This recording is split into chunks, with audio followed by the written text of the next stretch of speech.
Good evening and welcome to episode 7 of Talking Trash. I'm James Langfield. I'm Bohan. I'm Claire Abraham. And this week we are talking about our top 5 tag teams within professional wrestling. Those teams who are synonymous with one another. When you think of one, you think of the other. Those people who have those belts, have those runs as the tag teams that everybody loves to boo. So through our top 5 lists of our top 5 tag teams in professional wrestling, and we'll kick things off with Claire. What team is your number 5? So quite often with these lists, what happens for me is I end up just doing who's in my forefront, who am I kind of loving at the minute, just because it's who you're watching and who you're sticking with. So for me, number 5 is actually Breezango. The two of them, like, see when they first put them together, I was like, what the fuck is this? What is going on? Why have they chucked the two of them together? This does not make any sense. And now I absolutely love it. They're not really wrestling that much, but see all their backstage segments, doing the Fashion Files, doing the X-Files parody, the Twin Peaks parody. I just love them. So I had to squeeze them in there at my number 5 just because how much I'm enjoying their segments at the minute. Oh no, definitely. I'm a massive fan of Breezango as well. The Fashion Files, the Twin Peaks was brilliant. Did you see the recent one where he was talking about when Dango got, like, he said he was abducted by aliens, and then he said, how did he get back? Yeah. He's like, why did you come back? Anal probes. No, wardrobes. For me, the moment when Arn Anderson just appeared and was like, should have called the horse Arn, was something special for me. I didn't see it coming, but it was fucking great. Oh no, it's brilliant. I absolutely love it. But moving on from the absolute genius that is the Fashion Files, team made your number 5. So number 5 was awkward because I had a list of basically 20 and I narrowed it down. I even got to the point where I drew up a G1 block and seen who beat who for me so that I could work out where it was going. And that really helped. But I ended up stuck between two teams. So my honourable mention ended up going to TMDK. I didn't want to do this again, but I couldn't help it because I feel like, honestly, TM6 winner, the Mighty Don't Kneel, however you know them, fucking amazing tag team, just narrowly scraped out of the list by my number 5, who is Roppongi Vice, Trent Beretta, Rocky Romero. So again, I come back here with the weird Japanese shit that no one else understands, but like, honestly, those guys had a feud with, it was Ricochet and Matt Sydal, Young Bucks, and the Briscoes. They kept feuding these like 4-way matches over the junior heavyweight tags, like, which were so good. There's just something really, really infectious about Trent Beretta and Rocky Romero. It's a real shame that they've recently broken up, but I get it. You've got two guys who are really in their prime. They're going to want to get a singles run out of themselves while they still can. Absolutely fantastic team. Great spots, great sense of humor. Like, Romero does this thing he calls the forever clothesline. So he'll run at someone from the corner screaming forever with his arms stuck out, and he'll usually miss a couple of times, and he'll just keep screaming forever until he gets the guy. They're just a really, really infectious tag team. They're really, really talented. They represent everything that's been absolutely great about New Japan for the last few years. So Roppongi Vice get my number 5. No, fair enough. It's not a team I've heard of myself, so I can't say anything about that. Should any of our listeners want to see Roppongi Vice or any of their work, where would you suggest they go to? Well, if you've got the money, you can just Google Translate the page and pay for New Japan World. I mean, other than that, you can probably get some good stuff for them off of Ring of Honor. Like, they've done a lot of work, obviously, with the whole working arrangement between Ring of Honor and New Japan at both. Really, the best place to probably go is the Wrestle Kingdom shows, because you're going to get those awesome 4-way tag matches. They're just so fucking good. There's no getting away from it. The two of them just make an absolute delight of a team together. That's great. Thanks very much. My number 5, slightly kind of out of left field, as a lot of people trash the company. They're a TNA team, or they were a TNA team. My number 5 were the team of Bobby Roode and James Storm, collectively known as Beer Money. Started out as one of those people, they didn't like each other. Kind of let's just fling these two guys together and see what happens. No one was really expecting it to get over, and then they do. They have the whole beer money chant. They have Storm coming down to the ring on a motorized beer cooler. You have those two guys have an absolute fantastic chemistry with each other in the ring. They're a really good tag team. It was a shame that they split them up. James Storm went to WWE, failed at WWE, went back to TNA, had another run as champs with Beer Money, and then Bobby Roode left. Whether or not we'll ever see Beer Money in WWE, that remains to be seen. But for now, Beer Money made my number 5. I'll be honest with you, on my list of 20, Beer Money were there. They were on it. They just got scraped out by some other teams, but I can completely get where you're coming from. Honestly, Beer Money's run in TNA was great. As someone who was watching it at that point when they kind of first formed and stuff like that, I was a little concerned about splitting up America's Most Wanted. I didn't really necessarily think that sticking James Storm with someone else was going to go well, but it did work. There was something about the kind of odd couple relationship initially, but now when you see them, like if you've watched enough TNA, I suppose they're just kind of synonymous with one another. You can't imagine one without the other anymore, which is a testament to how good a booking decision it was, which is rare for TNA, but still great choice. Yeah. Fair enough. Sticking with you, Bohan, who was your number 4? Well, my number 4, well, I knew I had to get them on this list somewhere, and they, again, just picked Roppongi Vice in terms of this, but my number 4 is New Day. It's a New Day. Yes, it is.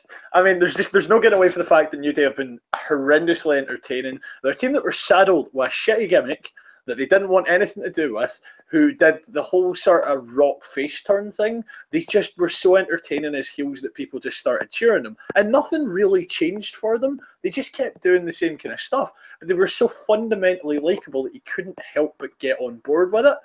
I have a real soft spot for New Day. I'm sitting here wearing a New Day hoodie at this stage. I mean, I just honestly have so much respect for the three of them. They've worked really well, found a way to really resurge Kofi's career. Big E's came into his own now that he can actually be nice and likable, unlike in the run that he had with Dolph Ziggler. It just suits everyone involved, and their actual matches are fucking great. Like, when you've got 3 guys defending titles using the Freebird rule, you tend to have a kind of natural 2. You know, you always see it and you think, why is so-and-so in tonight when it should be such and such? Like, you don't really get that off of them. All 3 of them work well in the dynamic, and you can get a good team out of any combination of them. They just had to go on the list. No, fair enough. New Day didn't make my list, but I see where you're coming from. I do like the New Day. They are a very entertaining tag team. Xavier Woods with trombone, Big E, Kofi Kingston. They're just fantastic wrestlers, all 3 of them. So I do hope that we get to see more New Day for a long time to come. Claire, who made your number 4? Well, I'll just say just now, New Day were actually my number 3. I couldn't have a list without them on it for all the same reasons as Bohan had. I love them. I have a real soft spot for people who can add a bit of comedy to their wrestling, but still be fantastic in the ring. I really appreciate that. And that was one of the reasons New Day made my list. I love to watch them. But my number 4 was Polo Promotions from ICW. Which is Jackie Polo and Mark Coffey. When we were going to the live shows, they were always, somebody that I looked forward to seeing. I was totally involved. I have a foam finger and everything. It sits in my living room on display. And they just, they held 2 really long runs with the belts. They had an over 300-day run and an over 400-day run. And they were one of those teams that I appreciate. They have a little bit of they had a little bit of comedy to them when they kind of first started. They had the backup kind of entourage of DCT and Coach Tripp, but when they got in the ring and they wrestled, they were great. They're a great dynamic together. They're strong in the ring. They have fantastic matches, and everybody just gets everybody. It's kind of one of those ones where you love them or you hate them, but nobody's ever not really in between on it. Nobody's really lying in the middle. You hate them or you love them, and they work so well together, and I always enjoyed seeing them. No, I see where you're coming from. I saw Polo Promotions briefly at the recent Pro Wrestling Elite show I was at a couple of weeks ago. They weren't wrestling; they were just hyping a match between them and the NAK for the next night, which became a triple threat with the UK Hooligans. Met Jackie Polo after the show, got a picture of him and my daughter. He was a lovely bloke, but I've not got enough to say about them, whether I like them or hate them as a tag team, but they are good guys in terms of where they are. My number 4 are an old school pick. My number 4 are Road Warriors, or Legion of Doom, as most people know them as from the WWE days. They were just entertaining. The moment you heard, "Oh, what a rush!" you knew you were in for a world of hurt when the Legion of Doom hit that ring. They were hard hitting. They worked snug. You knew you were going to end up with a black eye and bruises left, right, and center if you got in the ring with the LOD. They were just that team that everybody loved to see. Really, you cannot like them. And the fact that people are still doing LOD moves, you still got the Doomsday device being used and innovated to this day, just goes to show how much of an inspiration they were to other tag teams before. I get what you're saying in many respects. I do. I understand where sort of the whole sort of tag team moveset and stuff comes from. And I get they have a place in history. But I can never forgive a guy who sits straight up after a pile driver. If that shit happened now, that would never fly. Hawk used to get away with so fucking much. Yeah, no, they used to no sell a lot, but that was the Legion of Doom. People kind of expected it from them. It was one of those things that they were the strong tag team. They weren't going to let anything phase them. It's one of those things. I was entertained by them. Always were entertained by them. Reich in place of the other guy just never really worked for me when they tried to redo Legion of Doom. But the original guys, Animal and Hawk, they were entertaining. So that's why they made my number 4. Moving on from there, we're at our number 3 spot. Claire had a number 3 as being the New Day for many of the same reasons as Bohan. So Bohan, who is your number 3 tag team? Los Guerreros. Again, this is another one where at this stage, my number 1 was obvious. How the rest of the list fell in was a bit difficult. I could easily have just made everyone else joint second and had a number 1, but Los Guerreros, again, is another team that couldn't not be on this list. From genuine in-ring ability, because Chavo is one of the most underrated wrestlers that there's ever been in sort of a major promotion. Chavo was so critically underused. He was overshadowed by the Guerrero name, I suppose, to some extent, and Eddie Guerrero, the man that needs literally no introduction. From in-ring and genuine chemistry, although I suppose it's easy to have chemistry when you're in there with your uncle who's only a couple of years older than you. But, I mean, that was one thing, but how they sort of reinvented themselves outside of the ring with the lie, cheat, and steal stuff. Just Los Guerreros were something absolutely special, which is weird for a guy there aren't many guys who you can point to who have a great singles run whose tag teams still remain kind of iconic to you, I suppose. Guerrero is one of them for me. Austin's another bizarrely, but that's for another time. Genuinely, the two of them were just so fundamentally compatible in so many respects and so funny, and I just enjoyed everything they did in or out of the ring. 2 great promo men, 2 great workers. Chavo, again, criminally, in my opinion, underrated talent. The pair of them just really had something quite special. No, I agree with you. Los Guerreros didn't make my list, but I see entirely where you come from, that they're on yours. They were a fantastic tag team. Like I said, Eddie Guerrero really needs no introduction, no explanation. He was one of, if not one of the greatest wrestlers of all time. Had a fantastic pedigree, had a fantastic partnership with Chavo. Just a brilliant tag team and so entertaining at the same time. My number 3 are from ICW. They are the NAK, BT Gunn and Chris Renfrew specifically. I always just enjoy seeing the NAK, whether they're heels or the faces. Whenever I see them, I always enjoy watching a match with them in it. I always know you're in for something fun with the bit when the NAK hit the ring. The crowd love them. Everyone gets behind them. They are a fantastic tag team. They've been deserved champions on a few occasions now. And they have to be one of Scotland's, if not one of Europe or the world's greatest tag teams at the moment. They just are a fantastic team. I enjoy everything they do whenever I see them. So that's why they're my number 3. I actually mentioned NAK when I was making my list, and the funny thing is, I don't actually ever get behind them. I am always on the opposite side. I am an anti-NAK fan, but that doesn't mean I can't appreciate what good workers they are. And the fact that I am on the opposite side of it means that in some respects they are doing their job well. It's one of those things, love them or hate them, as long as you're feeling something for them, they're doing something right, and I can totally appreciate the work they do in the ring is fantastic. The matches they have are fantastic, so I can see why they make your list. BT Gun's a complete workhorse, but I still stand by the fact that I fucking hate them so much.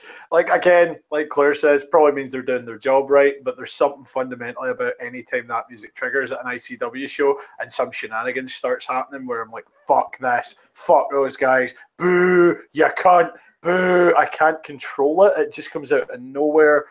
Again, it means they're doing their job correctly as heels, I suppose, in many respects. But I am not one of those people that throws that weird little sign up. Not at all. No, fair enough. I see your point. Like you said, if they get easy to dislike them, they're obviously doing their jobs as heels, and they do it very well. Seeing as Claire didn't get a chance to mention her number 3 because it's the same as one of Bohan's, we'll let Claire go first with the penultimate one. So Claire, what tag team made your number 2? So number 2 for me was DIY, Johnny Gargano and Tommaso Ciampa. I mean, just every match is an amazing match. I am not a fan of the Authors of Pain, but god damn did they drag them to a good match. And I think they're some of the only people that could actually do that when people aren't that great and are still pretty green. They are just 2 guys that are so good at their job that they can work literally with anyone, I would say. And I know they're obviously split now and they've started that kind of thing, but it's when they were a tag team outside NXT and in NXT, just every match I was excited for. Every match, they never disappointed. I don't think I've seen them have a bad match, and I just loved them when they're a tag team, and I'm still sad. Still at this point sad that they broke them up, but I get it. It kind of always has to come eventually for tag teams, I feel. But they make my number 2 just for generally being fucking awesome. No, I agree with you. DIY were a fantastic tag team. Every match they had was amazing. Like I said, even with the Authors of Pain, who let's call a spade, aren't not that good in the ring. They're not. They're just 2 big guys who hit people. But they pulled out a good match. Anytime that they had a match with DIY, it was a good match. They got dragged out of them. So that says more to the fact that the talent of DIY it does to the talent of AOP. But like you said, they are a fantastic tag team. Not on my list. But Bohan, did they make yours, or what's your number 2? Well, my number 2 was, again, one of those ones. This was awkward between them and Los Guerreros. It was a difficult choice, but my number 2 is Heart Foundation. I've got a feeling that the Heart Foundation's not made anyone else's list again as well, but, like, honestly, when it comes down to it, regardless of which iteration you're talking about, the Heart Foundation were always a very solid tag team, great fundamentals, that awesome sort of Canadian Stampede influence style. It had Owen Hart, it had Bret Hart, it had Jim the Anvil Neidhart. You've got all the talent there to make it great, and they managed to. And regardless of which role they were slotted into, again, whether it was heel or face, they always got the reaction they were looking for. That's pretty rare, It's really difficult to go into a building as a beloved tag team and get people to boo the piss out of you, but they managed it. Just honestly, such a fundamentally sound team in terms of work rate, in terms of ability.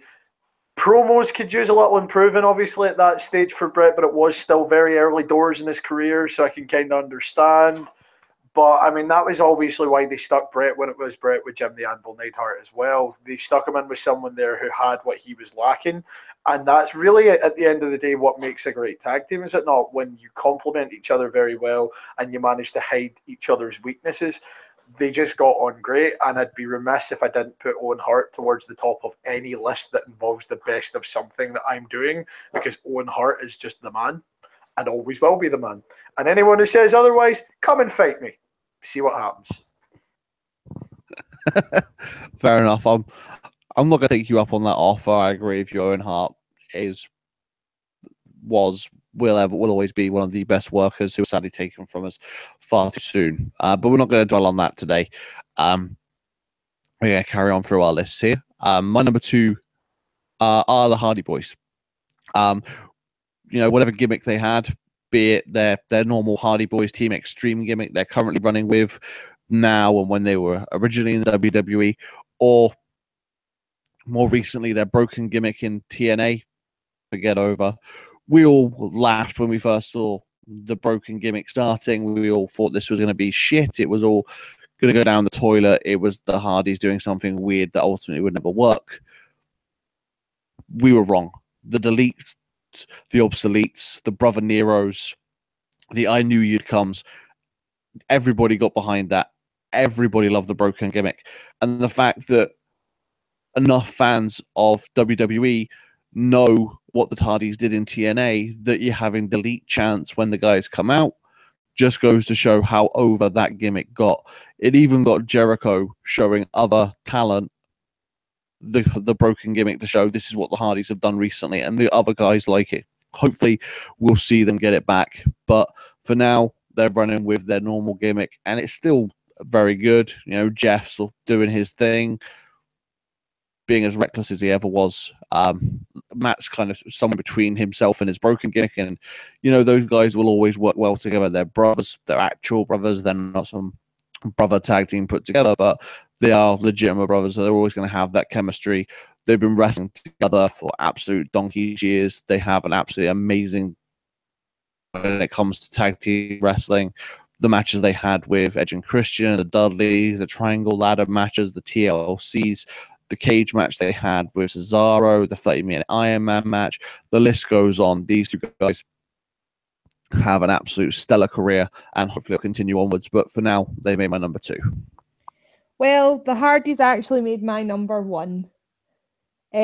For all the reasons that you were basically saying. I mean, the ladder matches and the TLC matches, they really took stuff to a total other level. Like you said, the stuff they did with Edge and Christian and the Dudleys, it was just so good to watch, so entertaining. You just kind of wondered what risks they were going to take next. Then obviously, as we all kind of know, Jeff had some issues and they kind of weren't as good as they once were, but they totally went away, reassessed, came back, and then they did the broken thing, which was totally out of left field. Like you said, no one really, you first saw it and you were like, what the fuck is this? And then, it just took off. It was so, hilariously out there to watch, but they were so fucking committed to it. And, I just loved those, matches they did that were pre-recorded, just so over the top with the fireworks and all that. And the one that sticks with me from that is the Halloween one where the kids are trick-or-treating and Matt's offering them green beans instead of sweets. I just found that hilarious, and that's why they made my number 1. I think they've they had a patch where they weren't as good as they once were, but they've went away, they've reinvented themselves, and somehow this many years on, they are still current. Everybody's still behind them, and they're still coming out with new stuff and surprising us and making it work. And managed, I mean, I think a lot of us probably thought they were never going to get back into the WWE again, and they managed it. They worked hard, they came up with new stuff, and they made their way back. For me, that puts them at my number 1.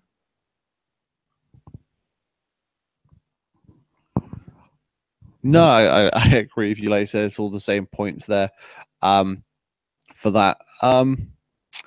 Bohan, any thoughts on the Hardys? I didn't put them on my list. I guess I'm just going to have to fade away and classify myself as obsolete. But I mean, in all seriousness, though, you're right. I 100%. When I saw Final Deletion for the first time, I shat all over it. I make no qualms about stating this. When I first saw it, I thought it was fucking ridiculous, and it really, really didn't strike the same chord with me. And then as time went on, and I saw how committed to the gimmick they were, I got really into it. It was one of those ones where it seemed like a terrible idea, but honestly, sometimes in wrestling, regardless of what the gimmick is, the key is committing to it. If you go whole arse into something, even if it does seem ridiculous, it will get over because that genuine like sort of want to do something really comes across in that scenario. Again, everything you guys have said, they've reinvented themselves, they got themselves back up to that stage. They got that gimmick over in front of a Ring of Honor crowd as well. I mean, that's a smarky ass crowd to be stood in front of doing that kind of hokey shit, but it worked and everyone loved it because there's something just really forthright about it. I really hope they get it back. I mean, they are basically like sort of I would say tiptoeing the line, but they're more kind of Cossack dancing on it at this point, seeing what they can get away with. I really hope that all comes to a resolution pretty soon because, you know, Global Force or Impact or whatever the fuck they're calling themselves these days are so absolutely in the wrong based on everything that's been read so far that it hurts. I honestly think they should just go for it because if it comes up in court, it will likely get tossed out because they didn't fucking trademark it at the time. But that's boring legal stuff. It genuinely, honestly, really surprised at this point in their careers to be seeing them where they are and still be enjoying them. I thought Jeff would be dead by this point. Proved me wrong. No, I agree with you. Like I said, they had some issues, and luckily they've got past all of that. Moving on from the Hardys, we've come to the end of our list. As Claire stated, the Hardy Boys were her number one. So Bohan, who made your number one? Well, I'm going to have to do my Steve Corino impression, you know? Super King! It could only be one team for me personally, and it was the fucking Young Bucks. I realise this is going to piss off so many people. I'm basically just being a giant heat magnet again, but the fact of the matter is, regardless of what Jim Cornette says or what anyone else says, and I'm a man who quite likes Jim Cornette, and I agree with him on a lot of things, he's dead the fuck wrong about the Young Bucks, the same way he was dead the fuck wrong about Steen. Just when it comes to something like that, either you get it or you don't. You either really enjoy it or you don't. And I feel like a lot of the people who don't enjoy it because they're desperate for wrestling still to be where it was 20 years ago. Your Lance Storms and your Jim Cornettes are very traditionalist. They want something very particular at their wrestling. The Young Bucks never cease to amaze me with their sheer athletic ability and the shit that they can do. They also never cease to amaze me with their absolute commitment to being the most obnoxious team you've ever seen. And it's somehow endearing. It's actually endearing. I have a real soft spot for the Young Bucks. Anytime I see the Young Bucks, big smile on my face. They're fantastic. Super kick party. Yeah, I don't give a shit if it devalues what Shawn Michaels thinks was a finisher. It's great. I love seeing like 30 of them dished out. Love seeing them going for more bang for your buck, the Meltzer driver and stuff like that. They've been consistently innovative over the last few years. They've got an energy of people who are like easily 15 years their junior. They're just so good at what they do and so active and like I get that sometimes you want to pause and emphasize Bucks, but why should you? When a guy can go for 20 minutes and not stop flipping, why should he? Like, is it just because it makes other people jealous? Is it just because you can't follow it? Because honestly, I fucking love the Young Bucks. And again, I will fight anyone who disagrees. The Young Bucks are the single greatest team in professional wrestling for my money ever. And I'll go there. It goes above the likes of the Hart Foundation and stuff like that because they've got solid technical like sort of ability.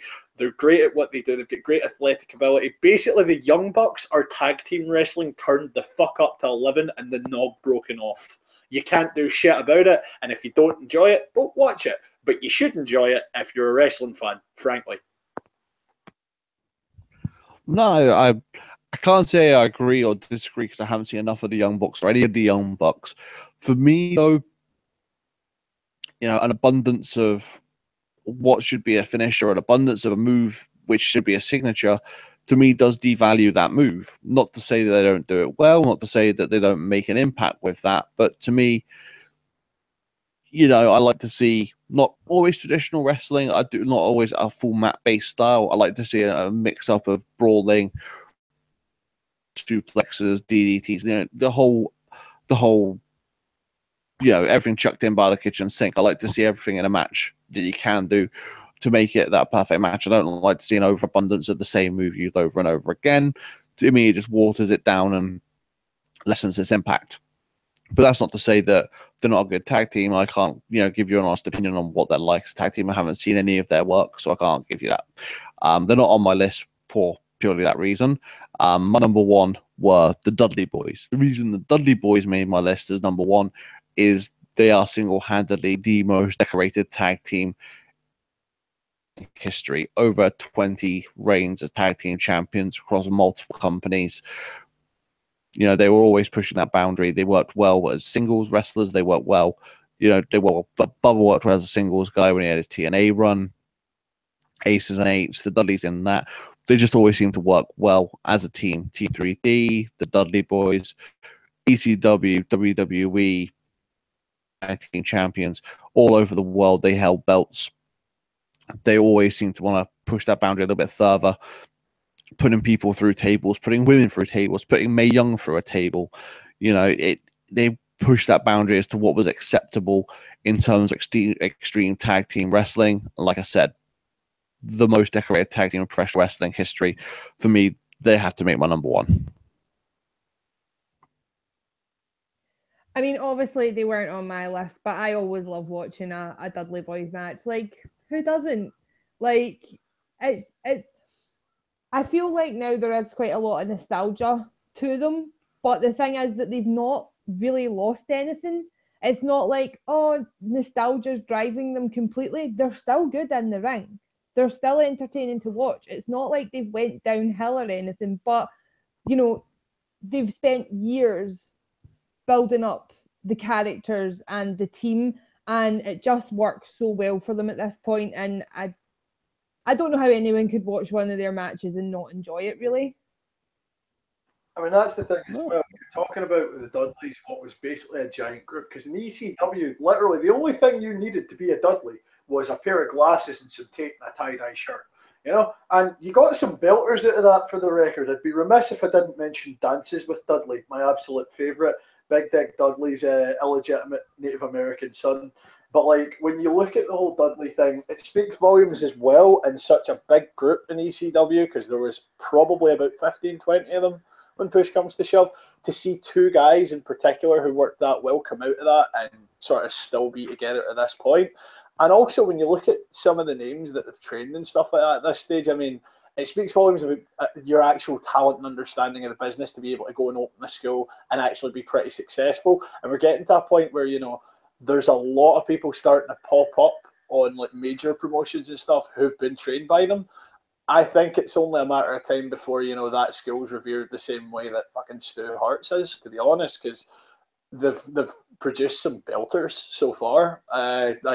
Completely understand how you end up with the Dudleys at number one.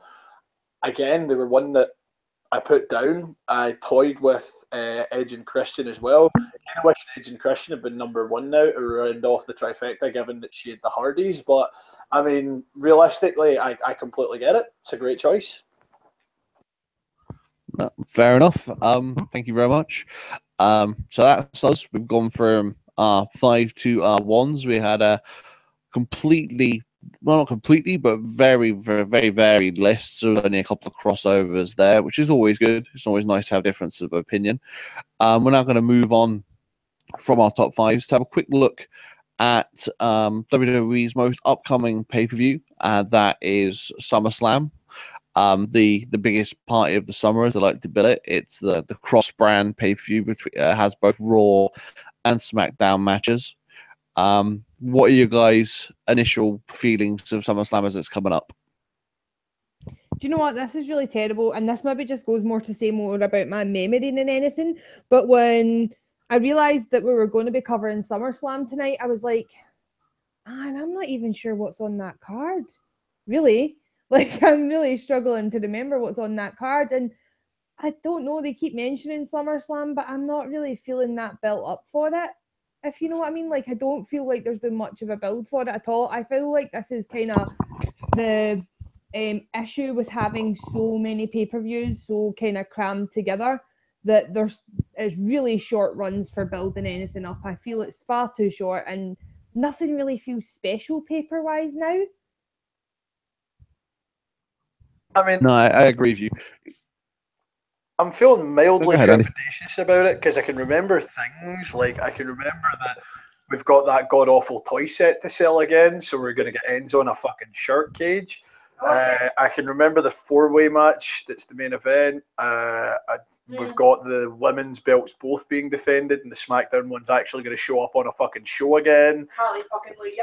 I mean, like, when it comes to that shit, they have been really bad lately at carrying feuds over as well, which used to be a staple of pay-per-views, which I suppose it might be more to do with the fact that obviously you're getting a Raw one and then a SmackDown one, so it feels kind of more broken up now like that. But there's things about this card that I'm excited about. There's things about this card that have the potential to be fucking great, and that four-way match will be amazing if Roman just sleeps on the outside like he usually fucking does. So, like, there's a lot of stuff there worth it. I just don't know. There's something about the card that I'm feeling kind of sketchy about here. There's too much room for it to go totally tits up. There's too much room for it to be WrestleMania 32 all the fuck over again, you know? Like, I'll be honest though, I see potential in that card, but the NXT card has me a hell of a lot more excited than the main one. But again, this seems to keep happening to me with big events. The NXT TakeOver cards always seem better built and more important than the fucking main pay-per-view. It's just the thing now. No, I agree with you. I'm looking forward to SummerSlam, but definitely TakeOver Brooklyn 3 is the one I'm definitely looking forward to. In regards to the SummerSlam and the build-up, were you guys as surprised as I was that Cena allowed Shinsuke to go over clean? No, not really. I mean, I reckon we're coming into the wind down for John Cena. Let's be honest, as much as he says we're not, you can see it. You know that this is going to be kind of the last high-profile run, and then it'll probably be off that kind of, I wouldn't say part-timer because he doesn't seem like a guy who's going to do it a lot like some, but like I reckon we're coming to the wind down of John Cena's main event career at the very least, which is fine. He's had good matches. He's had good matches with people. The match he had with Shinsuke was all right, I suppose. Could have been better. It wasn't as good as the AJ match. I think that's more to do with how they're booking fucking Shinsuke these days than anything, though. But like, I wasn't surprised at it. It made sense. What I was more surprised at was them getting John Cena to come out and call it. Between that, him using Super Cena as like his own verb now, and the whole Cena enough thing, it seems like they're just trying to embrace what used to be hate and reclaim it. And it's kind of working in a lot of ways. I don't have a problem with John Cena winning. I don't have a problem with him putting people over clean either. And especially when it's someone that you're trying to do as much with as Shinsuke Nakamura, you can see that they're really trying to do it. I kind of feel the problem with that right now, though, is that they know what they want to do with Shinsuke. They just don't know how. Like, they're determined that he's going to work this completely arse-backwards style to how he works, and it's just coming through quite badly at points. I really hope that they kind of loosen the reins on that and let Shinsuke be fucking Shinsuke, because that's what we liked. That's why he's so big. Why change what brought him to the dance so fundamentally this late in the game? There's no fucking point. No, I agree with you. I do have the card here now for SummerSlam. If you guys want to have a quick look, go through it. Sure. Yeah, go for it. Okay. So main event, like we said, is a four-way match: Brock Lesnar against Roman Reigns, Samoa Joe versus Braun Strowman. For me, as much as I don't want to see it happening again, they've gone with the whole of Brock leaves, he's leaving WWE. Part of me, it says that's an omen that he's going to keep the belt. Part of me really wants them to put it on Braun Strowman, just because I love Braun Strowman. Even though he's meant to be a heel, I love Braun Strowman and everything that he does.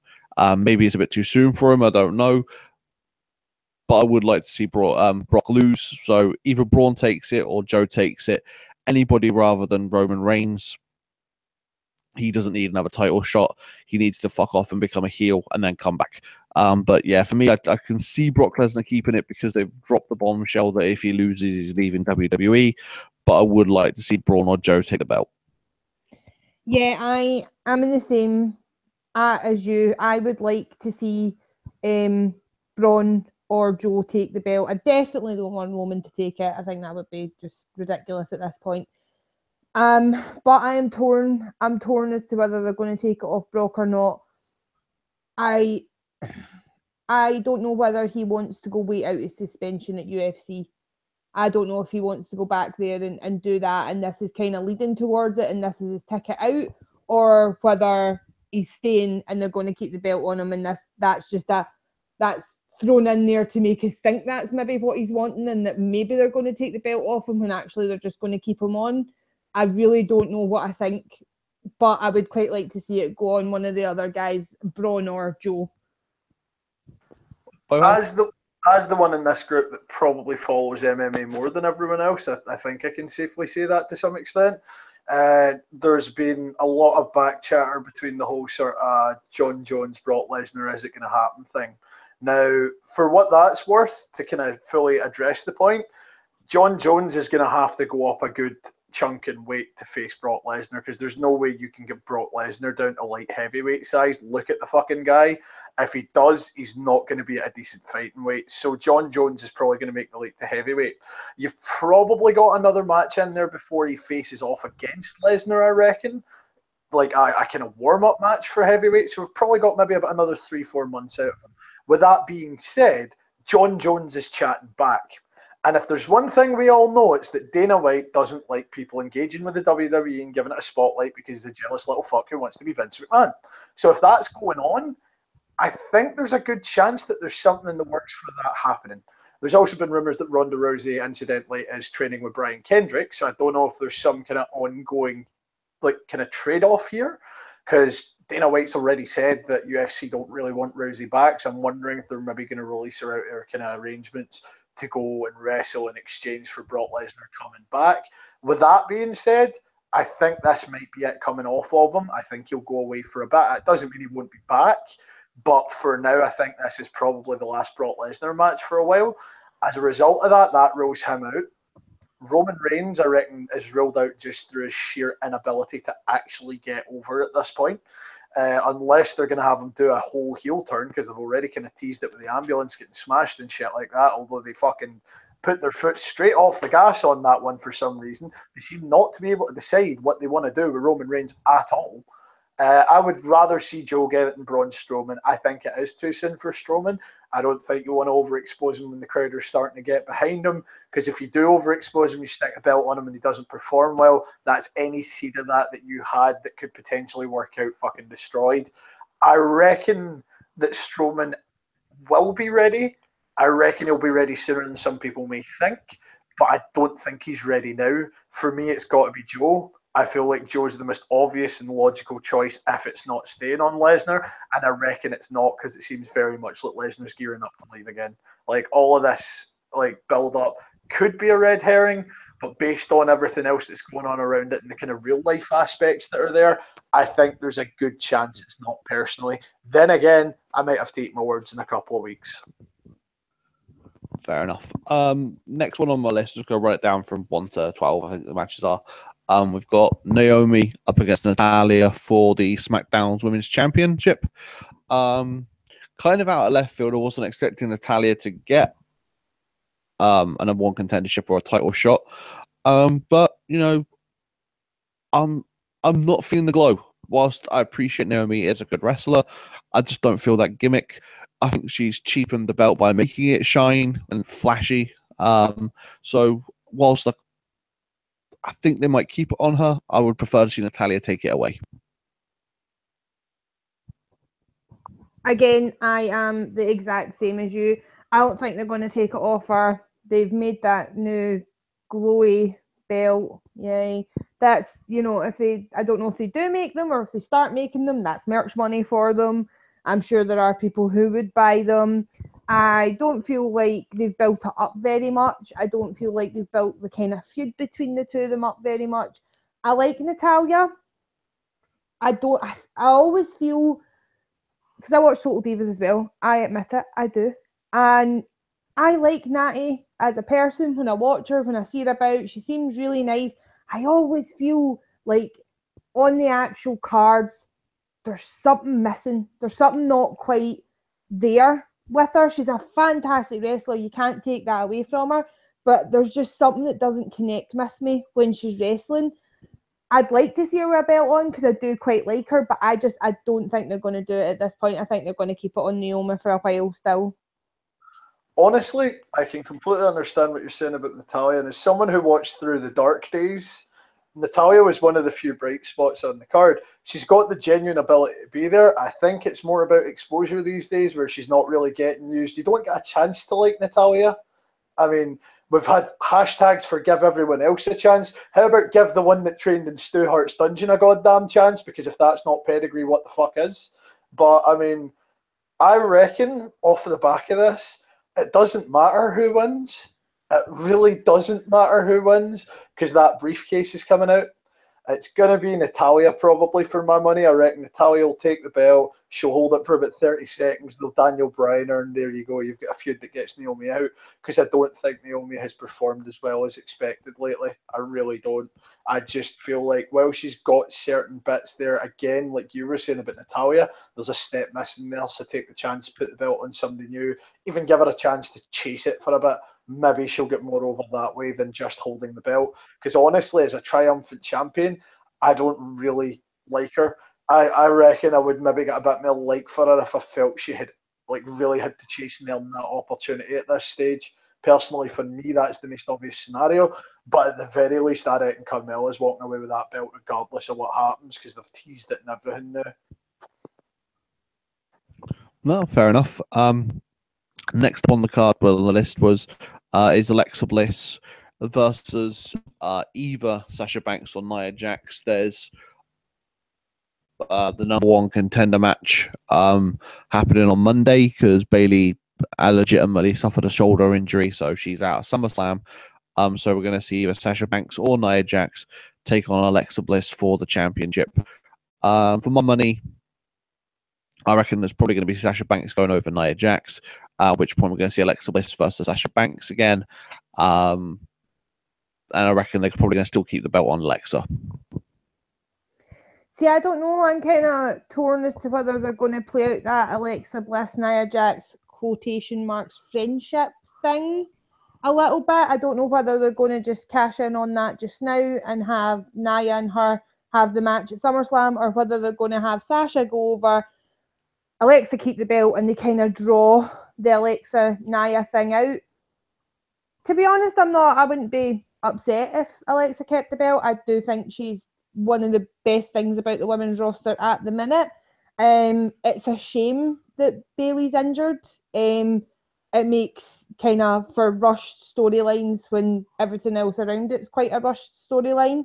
But yeah, I'd quite like to see Alexa keep it.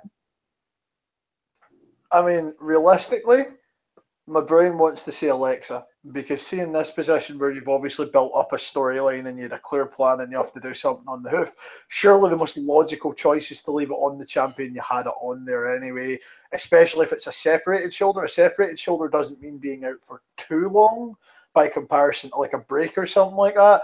That feud can still be warm enough to pick back up by the time you get round to it. It's probably not worth doing anything too drastic. But if you are going to go drastic, for me, what they really should do, put Nia Jax over Sasha. Hear me out. I know it's a terrible fucking move usually, but I've got somewhere for this. So put Nia Jax over Sasha, have Nia go in and beat the absolute piss out of Alexa, walk away with the belt, have Alexa come out, fucking run her over in a car or some shit, get her a couple of months off, title goes vacant, Bliss gets it back, because friendships are nice, but titles are nicer.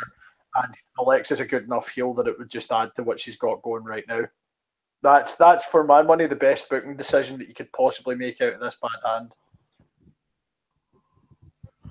No, I see your point. I think that would be a good way to progress the storyline, a good way to kind of close off every kind of loose end that they've got with Bayley being injured. So yeah, I like where you're coming from there. Next on the list, we've got Jinder Mahal defending his WWE Championship against Shinsuke Nakamura. You've got Singh brothers going to get involved in that match.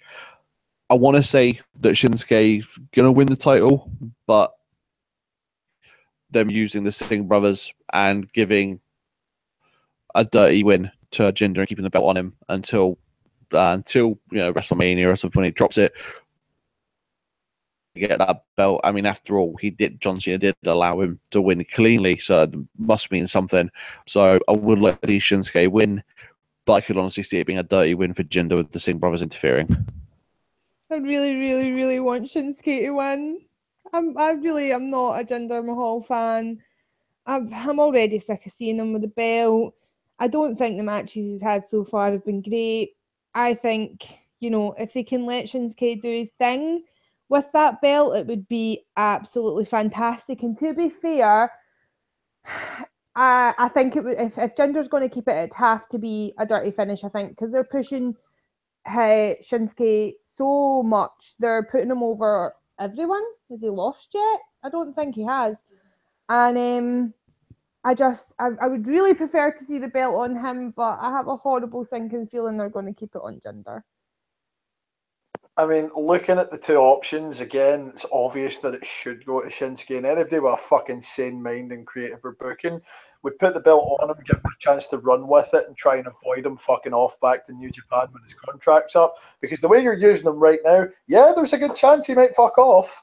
I mean, realistically, Shinsuke Nakamura has the ability to make that belt credible, even after Jinder's fucking touched it. I gave Jinder a chance. I gave Jinder a chance for a few months. I'm bored of him now. He's not done anything that really makes me go, oh, wow, I see why they've given this guy the flag and went run with it. I really feel like, frankly, at this point, Jinder's whole run is, frankly, at an end for me personally. There's nothing you can do to salvage it now. I'm just bored. I mean, I assume if we're going back over Battleground, we'll get to your opportunity to rant about what happened, so I'm not going to overexpose it at the moment, but, yeah, that. Honestly, fucking frankly, it's just not working. It's not panning out. And I get there might be an audience million miles away, well, not million miles away, thousands of miles away, with a billion people who, for some of them, it's working. But I feel like a nation so into kabaddi and many other things probably doesn't really. There'll be some of that sort of residual. We all get it, oh, he's from here, yay! But eventually that's going to fucking fade, and you've shown him to not be quite at that level yet. It's the same as when they put the belt on Sheamus, like, I love Sheamus. Sheamus is doing a lot better now out with the title scene, at least out with the main title scene, now that they've found his niche. If Jinder's going to get the opportunity to run for that belt, now is not the time. Give him an opportunity to actually build something rather than just hotshotting the belt into him and hoping for the best. It really should be Shinsuke Nakamura, and I think you're right with him going clean over John Cena. It probably should be, but this might be them trying to give Jinder's title run a shot in the arm, so there's every chance he wins clean this time. I really hope not. I want it to be Shinsuke. No, me too. Do you know what we should do? Just Drew's back. He's still there. Let's just reassemble 3-man band. I mean, I'm actually pretty happy with Drew as right now. Don't remind me that 3-man band was a thing. Everyone else was so into it. I just I'm happy that Drew's finally getting his due. Don't drag him back down into that. Also, Heath Slater's kind of entertaining as a sidekick. No, that's true. We'll forget about that. Next on the list, we've got Neville defending his Cruiserweight Championship against Akira Tozawa, representing Titus Worldwide. For me, I reckon Tozawa's going to get this. Neville's had that belt for long enough now. We've had the one match where you had the dirty finish where he kicked the ropes and took the pin. I think we're going to see Akira Tozawa go over and take the belt. Somebody finally be on the Neville level, and as Titus likes to say, Neville is going to feel the power of Tozawa. So for me, I think Tozawa is going to take the belt this time. Yeah, I think last time I said Neville, But I think this time, I think it will be Tozawa. I think it's time for Neville to give up the belt. I think he's done a fantastic job with the belt. Don't get me wrong. I think he's been great. The whole new heel Neville thing has been absolutely fantastic. But I do think he's had a good run. And if it's not Tozawa now, then I'm not really sure when and who it would be. And I think Tozawa kind of deserves it at this point. And he's already lost once with the dirty finish. I think it would be good to see him with the belt. So, yeah, I mean, realistically for me, all the way from Mania, every time I've made a prediction on the cruiserweights, I've been wrong because I've went against Neville.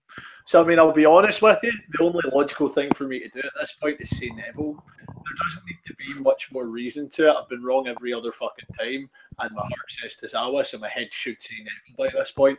I mean, realistically, I'm saying this because I want it to be Tozawa, so I figure maybe if I predict Neville this time, it's going to finally happen for someone.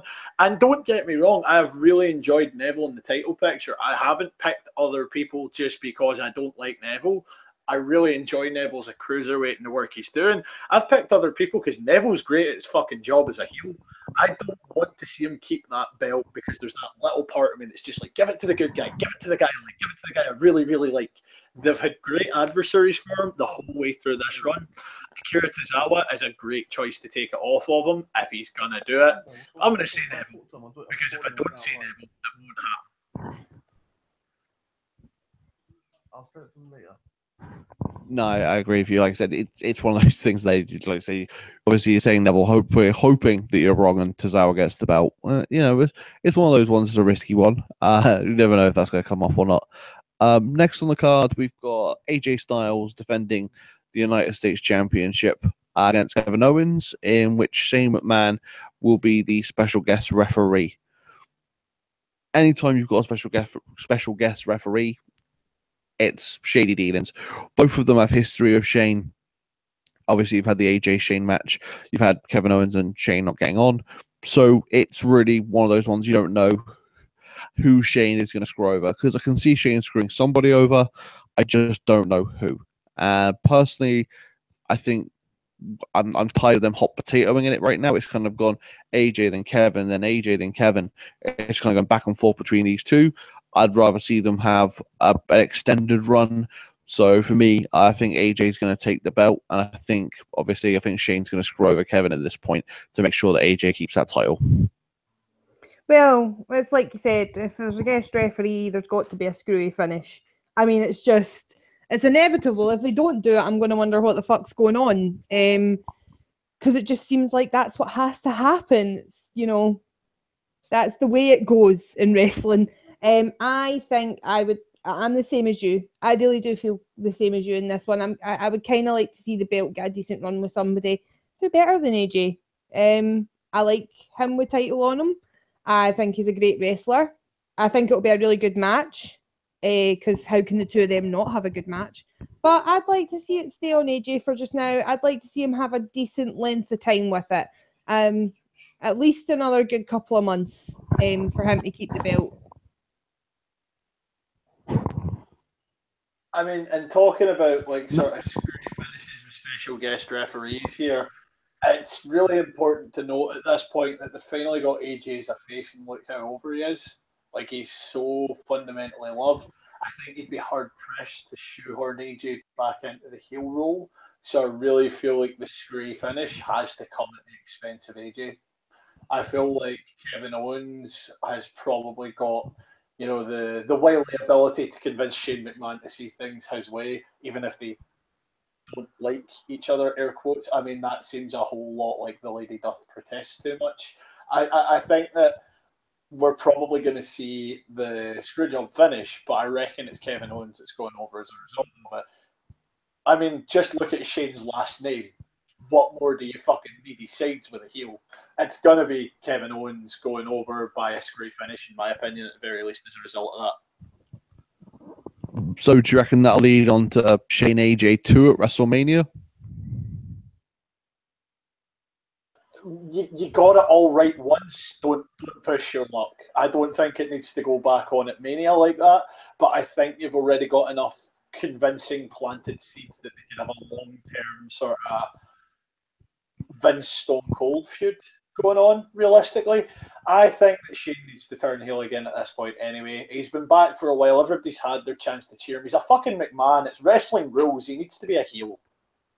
See, whereas I was thinking when he was saying that was that he could screw Kevin Owens over and AJ be like, that's not how I win, and that create animosity between Shane and AJ more. Still doing the screwy finish to Kevin, AJ still keeping the belt, but still keeping him face because he stands up for it being the wrong thing. No, that's a good one. I like that one. You never know. We'll see that. So it's going to be a good match either way. Like I said, it is going to be a good match. Can't wait to see it. That one. Next on my list, I've got Randy Orton versus Rusev. This one kind of just came out of Rusev jumping in the ring one day and saying that I'm not afraid of anyone. I need somebody to give me a match. And Randy Orton turned up. It's a throwaway match. I don't really care who wins. It was put together on the fly. I think it's just going to be filler. It really doesn't mean anything for anybody. The only person that could probably mean something to is Rusev, try and knock off Randy Orton and push him further up the card. But ultimately, I don't really care who wins. At this point, Randy Orton's really got nothing left to lose. It's not like he's got anything on the line. He's had a long career. So I could probably see him putting over Rusev just to maybe move him up the card a little bit. Yeah, I think Rusev just needs some TV time, bless him. I mean, I know he had the flag match with Cena, but he's really not had much else apart from that recently.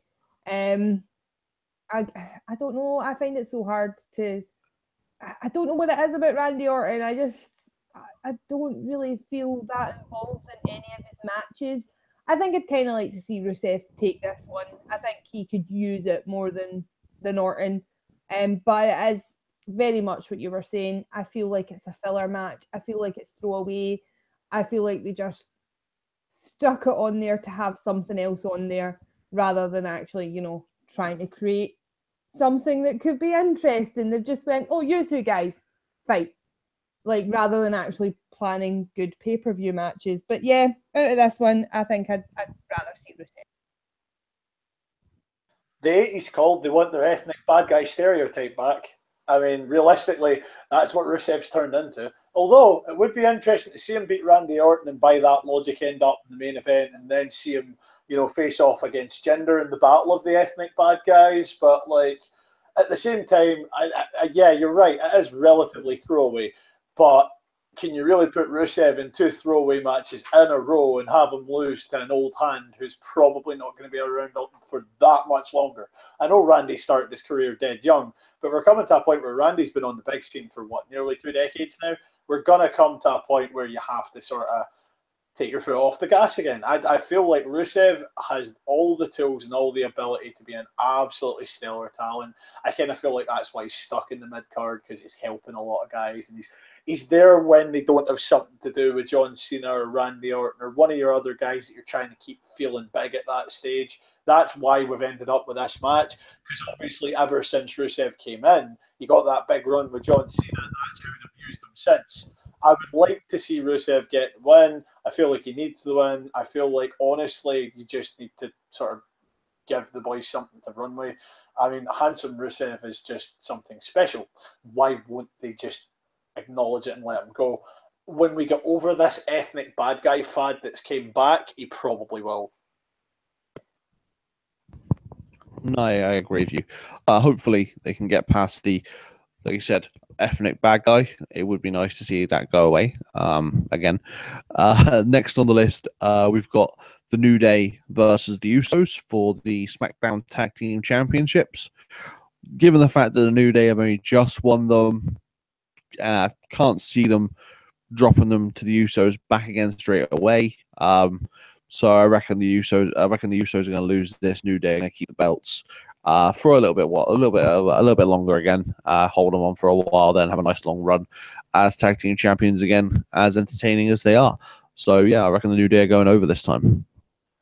I mean, given the length of run they had last time, I think it'd be pretty unrealistic for them to lose it so quickly. Plus, I don't think anyone really wants to see them lose to the Uggos. Sorry, I couldn't help it. But yeah, I just don't see it. I will be really, really disappointed if the Usos go over the New Day. I think the New Day should keep, the titles for a good long time, like they did the last time round. This day one is not H. They're not going to win. It's going to be New Day again. I reckon you're right. I don't think you can have that long record-breaking run and then just fucking rip them off them again like a month later, the second run. I reckon they're going to keep those belts on them for a decent chunk of time. They're positioning New Day to be like sort of the biggest tag team of this generation. They've been doing it for a while. I don't see why not. The crowd are into it. Everyone enjoys it. It's great when they're out. It's rare that you can see so much of someone, by the way, holding a belt for that kind of length of time and still want to see more of it. There's only a handful of really good examples of that I can think of. So when you do get it and the crowd still react to them at this point, which was probably helped by Kofi's injury in the little bit of time away, I mean, why ruin it while you've got the opportunity to leave it there? We got a break from them. I mean, I imagine they're going to get a nice big long run culminating and then breaking up. That's where this is going for me at this stage, and I'm more than happy to see it. And I reckon by the time it comes, the like of Xavier Woods, for example, is going to be well positioned to run off on a good singles run. It's worth doing. I reckon it's the New Day. No, I agree with you. But we're all kind of in agreement that the New Day should and probably will hold those belts again after Summerslam is done. Next match on the list is Big Show versus Big Cass.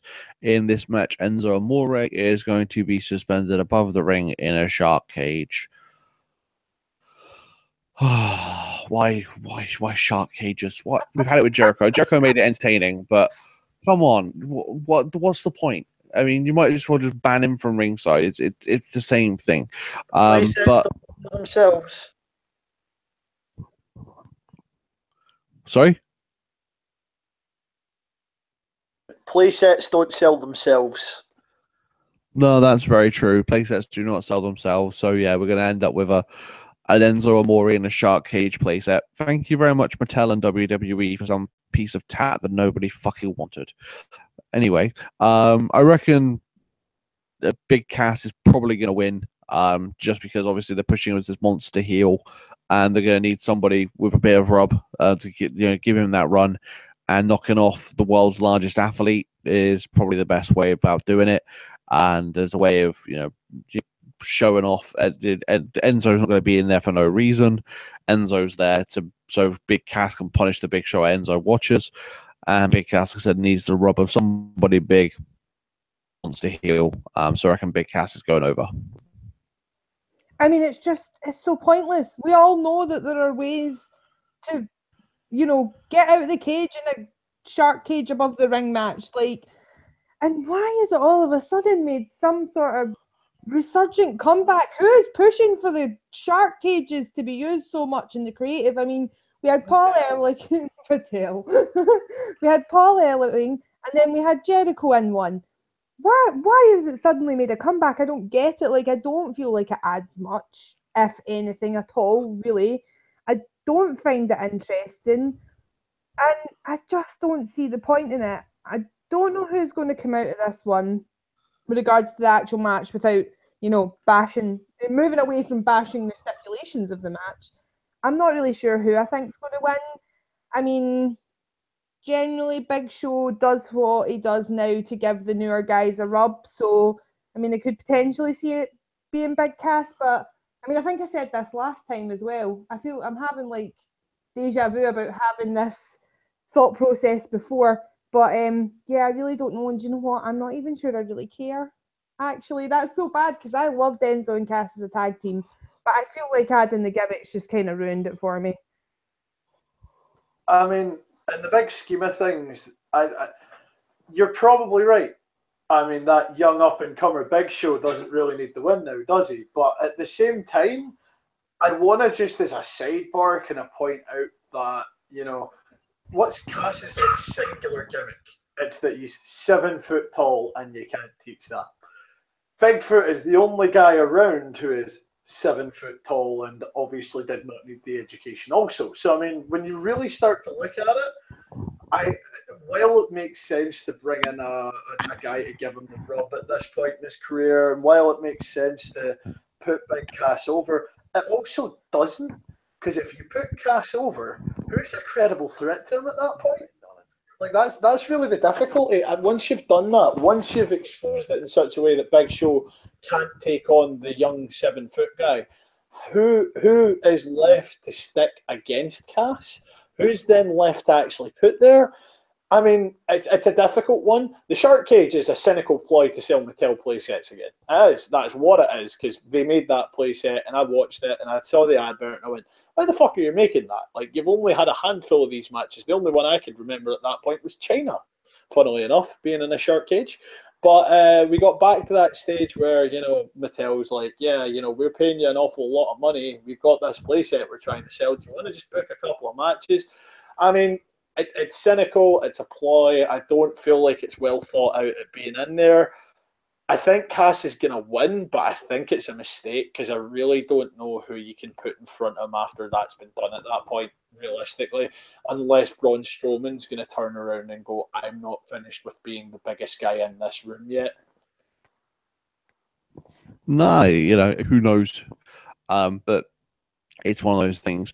And the thing is, what I find funny, Cass isn't even legitimately 7 foot tall. He was on the Stone Cold podcast. His shoot height is 6'9". It's clearly, when you see Big Show and Cass, Big Show is legitimately 7 feet tall. Cass is not 7 feet tall. So stop billing him as being 7 foot fucking tall. Yeah, whenever the original Enzo and Cass entrance would come on, and it's like 7 foot tall, and you can't teach that. Me and Bohan would always input almost. Not quite. And we just interject because we knew he wasn't 7 foot tall, but then it's ridiculous to put him in the ring with someone who is.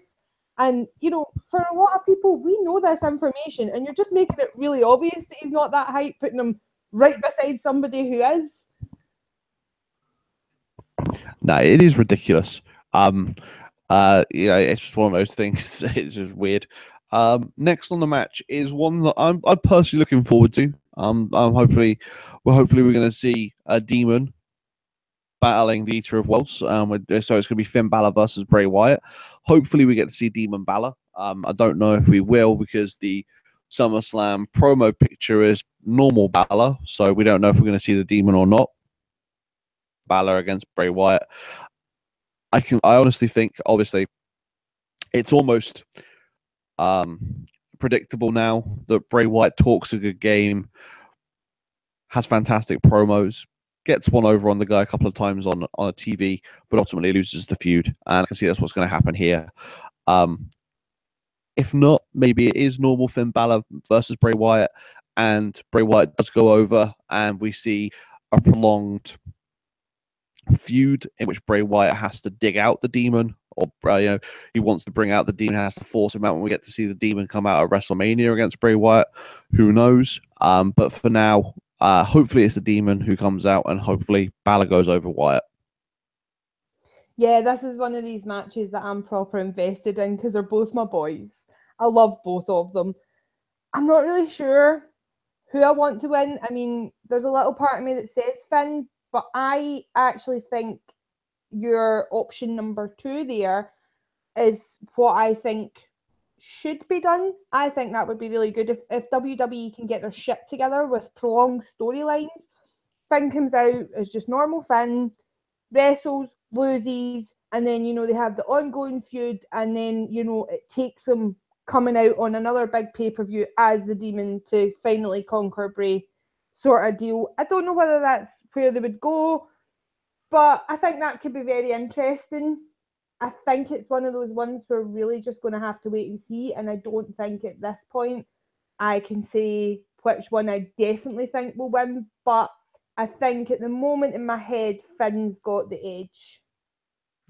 I mean, you see, obviously, from the promo images, we're not seeing the Demon in them. Yeah, that's fair enough, but they've teased the whole sort of, look, Fergal Devitt's a spooky bitch thing with him, just appearing and stuff. So, I reckon what should happen again. You're right. It should be a prolonged feud. It should take like the demon being dragged out of him. Bray Wyatt should get the upper hand in a couple of them. Hopefully with less "help me Obi-Wan Kenobi, you're my only hope" like in the fucking feud that he had with Ambrose. I'm referencing the hologram in case you'd forgotten about it. Basically like that. Honestly, I would be more than happy to see Bray Wyatt go over him, but I reckon the demon's just going to come out and it's going to be a one-shot feud. It's SummerSlam. It's a big show. Even if he's not the demon in the image, he's going to be the demon in the ring, I reckon. It's going to happen. It's going to be Virgo, but I would rather see a prolonged, protracted feud between the two of them. I've said it before. It's a great natural feud. Both of them are opposite sides of the same coin. There's no reason to give that up so early. Bray Wyatt's one of those gimmicks as well that it worked really well with Ambrose while they were willing to do it. It worked really well with John Cena while they were willing to do it. The problem isn't that that gimmick doesn't have legs. It's that creative get bored too fucking quickly with him. It's got the potential to be a great match if they let it. No, I agree with you. Those two guys have the potential to be blowing smoke a bit. They have the potential to have a feud almost as long and as good as Stone Cold and The Rock. Those guys who would feud forever if you let them. I would have a match every single night if you let them. Those two guys I hopefully will be a feud for the ages. If WWE creative realize that we don't always need to see feuds end after 4 weeks, we do have memories, we do have patience, we do like to see things last longer than a month. So if they can realize that and pull their heads out of their own asses, then we might get to see a feud that lasts a long time, and hopefully we do. But the last match on my list here, and that's the last match on the card, unless they add anything else to it in the next week. So far is John Cena versus Baron Corbin. That match came after the aftermath of last SmackDown, where Shinsuke went over John Cena. Shinsuke was celebrating. Baron Corbin came out of nowhere, clocked Shinsuke with the briefcase. Cena came down for the save. Cena up, set up the announcers table for what probably would have been an end of days through the table. As he was trying to deliver that, Cena counters, hits an AA through the table, and then we've got a match for SummerSlam. More than likely, it's going to be Cena going over.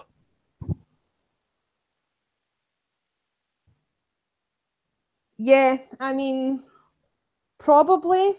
I'm kind of torn because I don't know how I feel about when John's going to leave. I mean, he's a really smart guy. He's had a number of injuries which he has healed super quick and came back from. I know he loves wrestling, but I don't think he's going to be one of those guys where he wrestles right into, his 50s and 60s and stuff. I think he's going to tap out on a high, and I think that might be coming soon. Do I think they're going to have him lose 2 times on the trot? Obviously he lost to Shinsuke. Is it going to have him lose to Baron? I'm not convinced that they're going to start wrapping up that quickly. I think there might still be some Super Cena moments in there left, and I think this is probably going to be one of them. So I think it might be Cena that wins. Lol, Cena wins. I mean, let's face it, it's Baron Corbin. It's not a big enough name to knock him off at this stage. And he's also got the goddamn briefcase. There's the possibility, regardless of what happens in that title match, by the way, that the screwy finishes that Brock wins and Baron Corbin comes out with the briefcase and cashes it in and walks away with the belt anyway, or he cashes in on whoever beats Brock at that stage. So, I mean, realistically, I don't see him winning this because he doesn't need to. Again, once you've stuck that briefcase on someone and you're playing the waiting game, it really doesn't matter what you do with them because all they need to do on any given night to win the belt is turn up, clock someone in the head with a lump of metal and cash it in. That's it. That's all it takes. There's no reason to have him go over John Cena at this stage. It kind of devalues what you did with Shinsuke if you do. I reckon you're right. I reckon John Cena's going out on a high. I don't think he's going to Terry Funk his way into the history books because Terry Funk, by the way, has decided to unretire again at the age of 73. Well, at least this one lasted a year, I suppose. But, I mean, realistically, I think that John Cena's going over him. I think that there's the chance Corbin will cash that in. I just It seems a cut and dry one, that one, to be honest. I don't see any reason to put Corbin over when he still has the case. I said it last month, I'll say it again, you know? I actually have. No, I see. Oh, sorry. I was going to say I have issue with Bohan's briefcase theories, and that I kind of feel like they forgot about them. I kind of feel like the WWE's just kind of forgot about them. I feel like when you have the briefcase, it should be a looming threat on every title match there is. Oh, is that person with the briefcase going to run in? And I think they've just forgotten about them. Have we really heard much about them apart from the rematch for the women's one?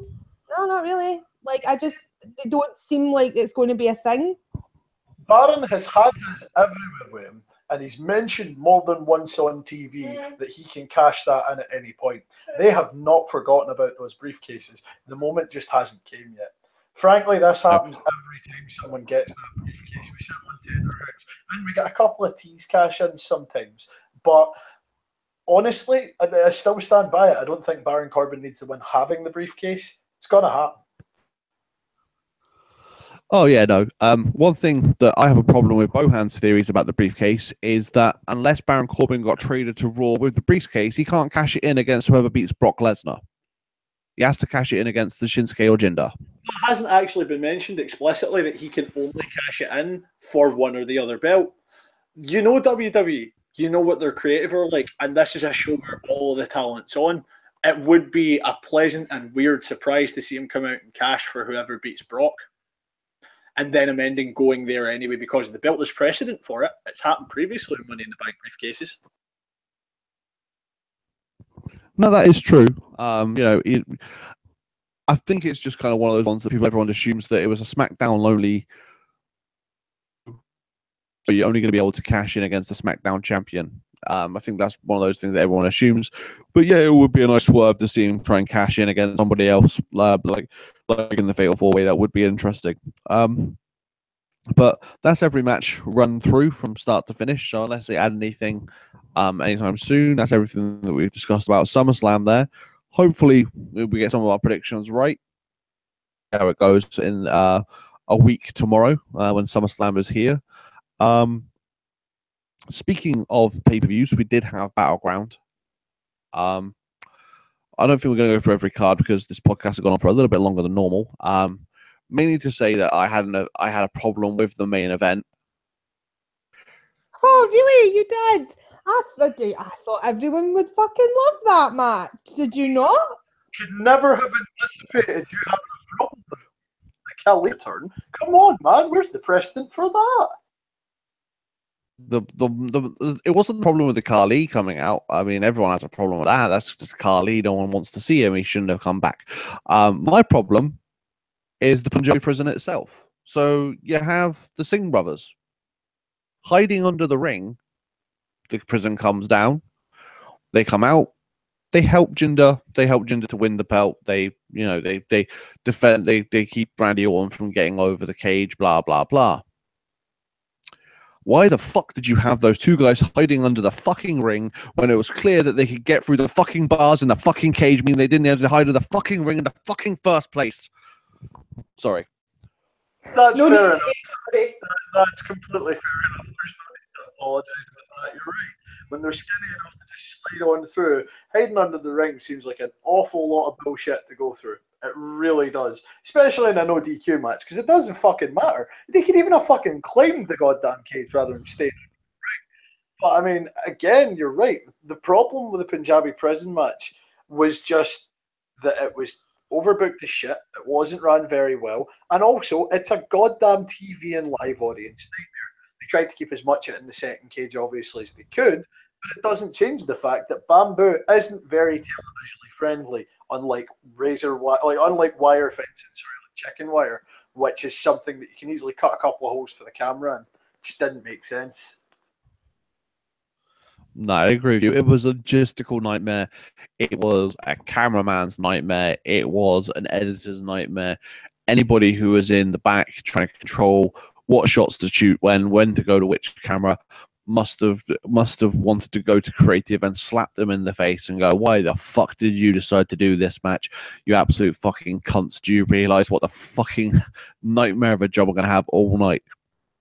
trying to make this look like people are going to want to see this, because this is going to be the shittest thing I've shot all year. I just couldn't wait for it to be fucking over. I kept like thinking, when's this going to finish? When's this going to finish? Why is this still going on?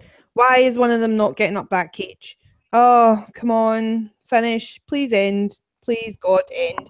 It was just nothing about it was enjoyable. It was difficult to watch. Like you have both said, it was a logistical nightmare for camera.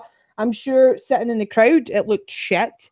I mean, I just don't get it. And like you said, you were completely right. No need to apologize. Those guys can climb through those bars so bloody easily. Why are they hiding behind under the ring? I mean, it's kind of hilarious to think about like them hiding under the ring together for that long. Like, I would have loved to have seen like a YouTube video or just what they were doing under there. Like, were they having a chat? Were they lying quiet? It must have been pretty uncomfortable. But besides that, it just made no sense, and I just was so like I wasn't looking forward to it when they announced it. Maybe that tainted my opinion of it, but I don't think so. It was just a really shit match, all in all. I've got a question actually about that realistically. Because we saw the Singh brothers backstage in a promo earlier on the night. So when the fuck did they actually get under the ring? And how did they do it? That was what I was going to say as well. It's like, were they there for the entire show? Were they just lying under the ring for the last like few hours, just lying there? Did they just walk? I was going to the promo. Did they guys just walk to the ring, then duck underneath it, so the whole crowd knew the Singhs were hiding in there in the first place? I mean, I'm assuming it must have been pre-recorded and they must have been under there by the time the show started. But from kayfabe point of view, yeah, it really doesn't make fucking sense that they were under that ring after the promo, because everyone would have seen them fucking going there. I mean, I hope they at least gave them an air So, mattress. Yeah, you hope there's something in there. If they were, because the thing is, right now is they would have needed to have been under the ring before anybody got in the arena. So nobody would have been able to see them get under the ring. Yeah. Is there a trap door in the arena or something, maybe? Like, is there like a... That's what I mean. Is there some sort of... is there an underground bit where they can just, like I said, is there a trap door? Is there a bit they can get them under the ring secretly? But if there isn't, that means they would have had to have been under there for a few hours. And you're going to need to go to the toilet at some point. So unless they've got some sort of bucket, that really isn't a pleasant place to be. Or was there anyone in that show whose entrance goes dark that they could have snuck in during a dark entrance? There could be, but I can't think on who was on the show that could have... Jinder has a dark entrance. Jinder actually does have a dark entrance. Potentially they snuck in then, but they would have had to be really shifty. You could have... Oh yeah, no, but I'm pretty sure Jinder has a dark entrance. Like the lights go out, and then the floor lights up as he comes onto the stage. The floor lights up, and then the backdrop lights up a few moments after that. So, whilst that was going on, they could have snuck under the ring then. I think we've solved the mystery, but the point remains that the fact that we had to discuss it to this point to actually come to that conclusion suggests that it was quite a bad idea. Oh no, definitely that was a terrible idea. There have been some shit matches. I'm thinking Jake the Snake Roberts, a blindfold match. That match was pretty bad. It was funny, but it was bad. It's funny you mentioned blindfold matches, because I feel like the Punjabi prison occupies that same space in gimmick matches where it's something that someone thinks is a good idea, and you mention it and people go, the first time, and then they actually see it and they go, Like, it's one of those things that just honestly shouldn't be repeated. I don't know why they chose to. Is it just because they're going to stick it in as an additional mode in WWE 2K18 or some shit? Like, I feel like a lot of these moves are motivated by cynical motives to get things into other things, but it just felt so utterly fucking pointless. Oh no, definitely. But I think we've all kind of agreement that Battleground was pretty shit. Nobody wants to see Jinder Mahal as the champion anymore, unless it's Indian wrestling fans. Well, they do exist. It seems very much like Indian wrestling fans, funnily enough, as I discovered this week, would rather see Roman Reigns as the champion. So I don't think we should take the Indian opinion too fucking seriously No, that's very true. I mean, to be fair, I would happily have Roman Reigns as a champion if he was a heel. Don't have him as a face. Don't try and push him as a face. Nobody wants that anymore. They're booing him. Accept the boos, move on, turn him heel. If you want to have him as a champion, have him as a heel champion. Embrace the boos, embrace the hate. They want him to be a bad guy. They're booing him like a bad guy. Turn him into a bad guy. Listen to your crowd. The crowd don't like Roman Reigns. Make him unlikable. If you want It's someone very simple. for the It's not hard. audience, just bring Sing 3 back into the fold. That's all you need to do. Oh, that was pretty good. Or you could always just have what's the guy who's the X Division champion? Well, was the X Division champion? Sanjay Dutt. Yeah, I don't know why. Sanjay Dutt. It's a complete fucking mystery to me. I like Sanjay Dutt. He was like one of the guys who never got the belt, and then he finally got the belt when they were in India because it seemed like, oh, he's in his home country. Let's give him his belt. I'm pretty sure as well that Dutt's actually Canadian. I mean, I might be wrong on that, but like the Singh brothers and Jinder, I'm pretty sure he's actually Indian Canadian, like Canadian by birth. But I get why they put it on him while he was there, as cynical as a move as it was. Fair enough. It's one of those things. But we've discussed Battleground, we discussed SummerSlam, we've done our top 5 tag teams. So we've pretty much run through everything that we've needed to cover in this week's edition of Talking Trash. So, from me, it's good evening. Bye. It's good night from me. Thanks for listening to Talking Trash, and we'll catch you guys again soon. Bye-bye.